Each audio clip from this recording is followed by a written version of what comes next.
Nobody has ever bragged at a dinner party about owning a garbage truck. Nobody posts a mirror selfie in front of a storage facility.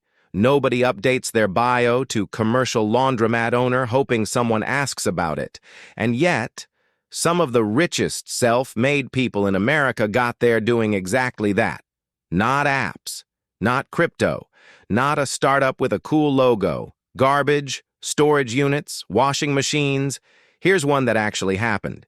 In 1962, a 25-year-old kid in South Florida borrowed $5,000 from his father, bought a single-used garbage truck, and picked up 20 commercial accounts from a local hauler who was ready to retire. That kid's name was Wayne Huizenga, and within about a decade, he'd rolled that one truck into what became Waste Management, one of the biggest garbage companies on the planet. He later went on to build Blockbuster and AutoNation, too. But the first fortune, the one that started it all, came from trash. So today we're going to look at why some of the most boring-sounding industries on Earth quietly mint millionaires, and why the boredom might actually be the whole point. The problem with how we think wealth gets built. If you asked 100 people on the street how someone becomes a millionaire, most of them would say something about tech, a startup, an app that blows up. Maybe crypto, maybe an OnlyFans, maybe a YouTube channel that goes viral. That's the story we're fed constantly, because it's the story that gets clicks. But that's not actually where most self-made wealth comes from. Behind the scenes, a huge amount of it comes from businesses so plain that people don't even register them as businesses. The self-storage place next to the highway, the pest control van parked outside a house, the laundromat on the corner that's been there since before you were born. Nobody's making a Netflix series about any of these. But a surprising number of quiet millionaires, and a fair few billionaires, built their money right there. And there's a reason for that.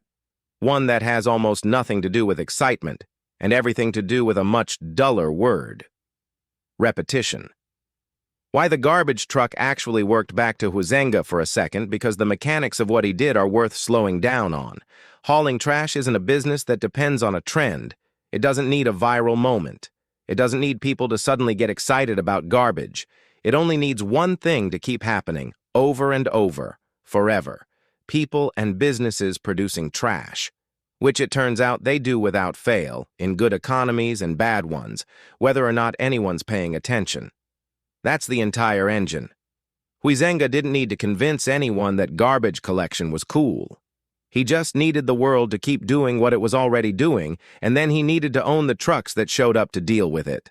Within a decade, he'd bought up over 100 small hauling companies and merged his operation with a bigger one out of Chicago, and by the time the combined company went public in the early 70s, he was sitting on a business worth hundreds of millions of dollars. Not because he invented anything, because he attached himself to something that was never going away. That's the first real pattern behind boring money. It's not tied to a trend people might lose interest in. It's tied to something people can't stop doing. Desire versus necessity. Imagine two business owners. One runs a trendy DTC brand, the kind you see all over your feed. Every single month he has to fight for attention. New ad creative, new influencer deal, new reason for people to care again, because the second he stops showing up in front of people, sales quietly die. The other owns a pest control company. Nobody wakes up excited to spend money on pest control. Nobody's dreaming about it. But when someone spots a mouse in the kitchen or termites chewing through a door frame, they're not debating whether to call. They're calling that day. One of those businesses runs on desire. The other runs on necessity.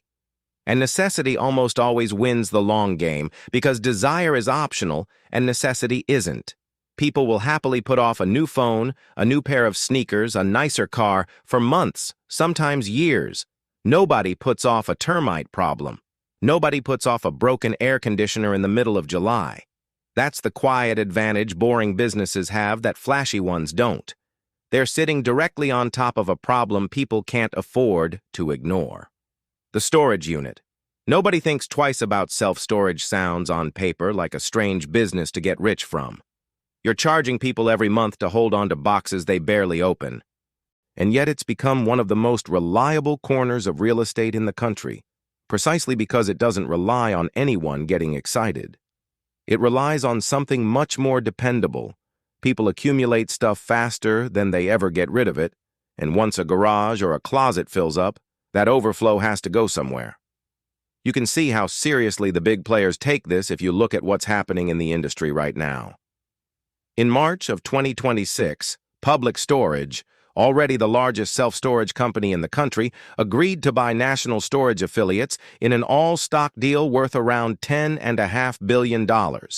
Once it closes, the combined company controls more than 4,500 facilities and roughly 330 million square feet of storage space across the country.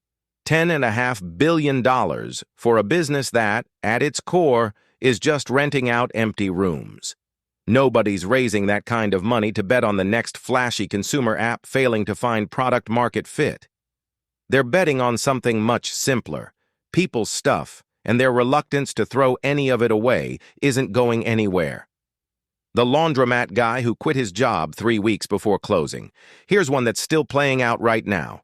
Not a decades-old story like Huitzenga's. Back in 2010, a guy named Dave Menz bought a run-down laundromat outside Cincinnati for $85,000 using savings and a small business loan after getting turned down by roughly 24 banks along the way. He kept working his regular job at the phone company while he fixed the place up. Once it started making real money, he bought a second location, then a third.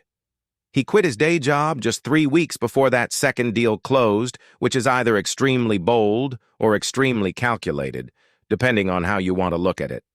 Today, he owns 4 laundromats on the east side of Cincinnati, around 250 machines total, 40 employees, and last year those 4 locations pulled in close to $2.5 million in revenue. Break it down machine by machine, and a single washer in one of his stores can bring in somewhere around $250 a day. Run that every day for a year, and one washing machine alone is generating more than $90,000 on a piece of equipment that costs about $16,000 to buy. Nobody dreams about owning a laundromat as a kid, but people need clean clothes every single week, without exception, and that need doesn't take a single day off. The pattern under all of it. Line these 3 up next to each other and the pattern gets obvious fast. A garbage business, a storage business, a laundry business. None of them are exciting. None of them will ever trend on social media, but every one of them sits on top of something people do constantly and can't really stop doing, producing trash, accumulating stuff, wearing dirty clothes. That's really the whole secret, if you can even call it a secret. The businesses that quietly make people rich aren't usually the ones solving a new problem nobody's ever had before. They're the ones parked directly on top of an old problem that was never going to disappear, run with enough discipline to actually collect on it, month after month for years, sometimes decades, long after anyone's still paying attention, and that might be the real reason these industries stay so overlooked. People keep confusing excitement with opportunity, when a lot of the time, those two things have almost nothing to do with each other. So the next time you drive past a self-storage lot, or a laundromat with a flickering sign, or a garbage truck idling on your street at 6 in the morning, it might be worth looking a little closer. Somebody parked right there might be building something a lot bigger than it looks.